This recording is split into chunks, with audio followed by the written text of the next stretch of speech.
Viņš ir drusku līdzīgs arī kā Berlīnē, kur ir šīs zonas, checkpoint pār Čārlī, un apakšā bija kā rests domāts. Jo tā doma jau bija, ka mēs dzīvojam cietumā, un tajā laikā jau tas cietums tik un tā daļai bija saglabājies.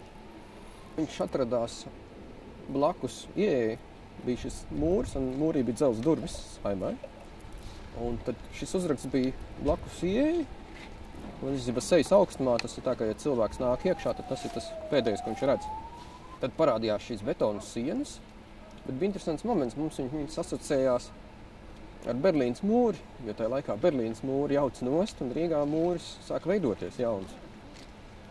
Un šis mūris, viņš ļoti kontrastēja uz šīs vēsturiskās arhitektūras. Un tad mums ar kursu biedru, tajā laikā Roberta Vinovska piešķīla ideju, ka jāiet glaznot tām sienām. Tad mēs staigājām starp televīziju, dzirnavielu un šejienu. Tas galvenie tie punkti bija starp Vecrīgu.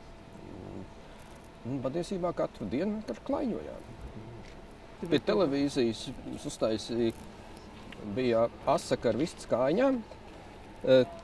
Tad pie radiomājas mēs uztaisījām, viens bija valis, kas peldās Padomju Latvijas karogā, un otrs bija mešs, ko Roberts Vinovskis taisīja.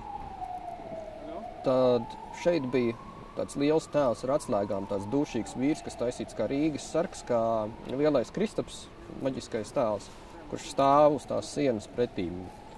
Un tad pa labi malā bija putniņš, kas ir būrītī iekšā, arī kā brīvības simbols, ka tā brīvība mums ir ieslodzīta tajā būrī.